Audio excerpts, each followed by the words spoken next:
All right, the LA Chargers meet with an NFL draft prospect, and I think it definitely has to be talked about. You get 30 of these pre-draft meetings, and you don't want to look too much into them, but at the same time, you can really get a lot of information. And so we'll break it all down. I think it's the perfect draft candidate that we haven't really talked about enough. If you're new to the channel, we are Detroit Lions fans, but we have this channel all about the LA Chargers because we love Jim Harbaugh. And we can't wait to see what he does here out in LA. So you get an unbiased look into your team on this channel. So make sure you subscribe. It's just going to get really good here because the Chargers, there's a lot more time for free agency, right? So don't worry that there's still some holes. There's a lot of time for free agency.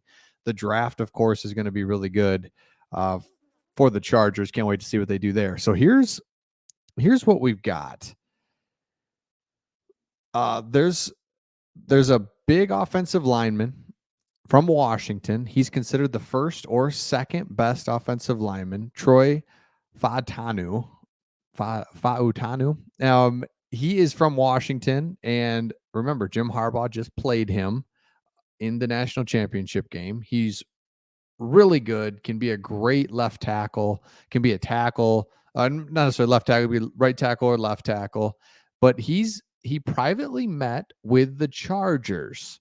Now, a lot of people don't see him being taken at 5, right? We all kind of agree upon that. But what does this mean? He's more of a 10 to 15 pick guy. So he's 6'4", 317.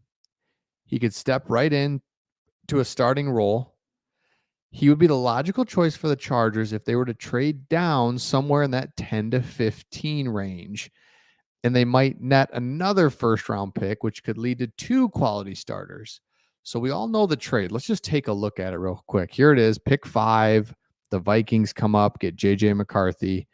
The Chargers get 11 and 23. So the fact that they're meeting with him is interesting because it just says, yeah, we know trades are going to happen. Like that's kind of what it looks like to me, or we're prepared for it because you wouldn't take him at 5 and you wouldn't take this guy in the second round. He's a mid first round pick is this offensive lineman. So you just see how, right, you kind of reading tea leaves now this time of year, and that's one of them. It's like, yeah, I've been saying it. Craig made a video. You check it out. A couple days ago, he made a video about how take Malik Neighbors, don't look back. You can get all your. He just made the argument to take Malik Neighbors, and it was a great video. And it's really like, I'm with it. Now you can also make the argument because we have of trade back as much as you possibly can, and the reason we say that is because Joe Ortiz is used to picking later in the first round. Jim Harbaugh is either played, coached against, recruited all these guys in college football, all the best players. Because you think about it, he played against Washington, played against Alabama, played against Ohio State. His Michigan team is absolutely loaded. So trade back. But if you're going to do that, you have to know who these players are at 11 and 23 and kind of what that looks like. So I love the fact that the Chargers are looking to move back, and we know that that's like perfectly. So first, the Falcons, who are slated to select 8 in this year's draft, will no longer look to trade up for a quarterback. Atlanta was arguably the most obvious team ahead of Minnesota in trade up sweepstakes. Now the Vikings are the team. But if you look at the picks after number 5, you've got the Giants. I mean, they need a quarterback. Are you kidding me? The Titans. Falcons don't. The Bears don't. The Jets do. I get they're going all in on, and there he is at number 10 there. They're going all no, that's wait. Hold on. Yeah, Fautano, so that's different. I got confused with the Fuaga and Fautanu. There's 2 very similar names, offensive tackles. There he is. Thank you. Pick 11. They have him mocked right there. I totally agree as well. I think you go offensive line, and then at 23, if we skip down there, you pick up an extra pick in the first round. It's huge. And a pick next year. Cooper DeJean is what we looked at as well. So these guys that they're talking to pre-draft, it's just very evident that of what they're doing. They know that a trade is very possible and they want to be ready for it in those mid rounds. So I think this is a really good one. Keep an eye out for these. The information keeps coming. It's not really publicized. The guy will say, yeah, I saw him before my pro day. The only way you can kind of learn about this is when the players themselves kind of leak it out. I think teams do come out with like a list of things that they've done or people that they've talked to. But for the most part, you got to kind of look for it. And when you look for it, you find some later round stuff, you find early round information. So I think it's really important and something you have to definitely take a look at as we evaluate these players and see what the draft is going to unfold like for the Chargers.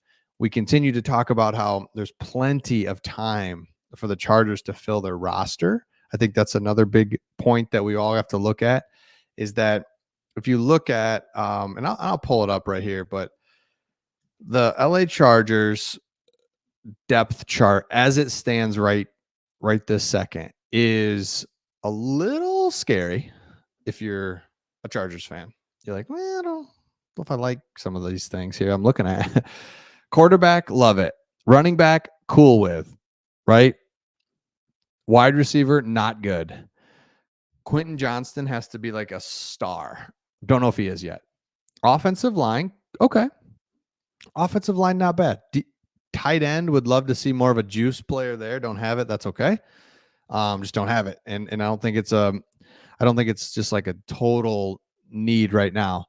But offensively, you throw in a really good wide receiver or two, maybe a good wide receiver and a good offensive lineman, you're not feeling too bad about things offensively because you have Justin Herbert and you've got Jim Harbaugh, who they're just going to run the ball, be smart, play smart football.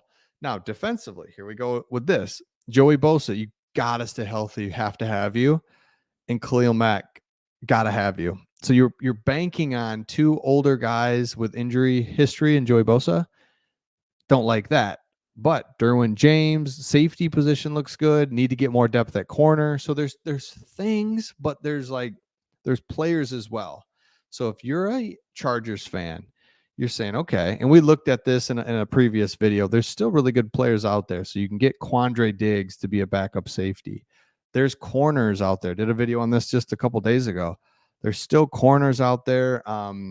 The Xavier Howard from the Dolphins is out there, right? Just like there's not saying he's a perfect fit. Don't know the situation. Don't know the cost. But my point is there's really good veteran players still out on the open market that you can fill in here. Plus you add in 7 draft picks, undrafted free agents. This roster is going to fill up really quick before you know it. So again, let me know your thoughts in the comments. Make sure you subscribe if you haven't already, and we will see all of you on the next.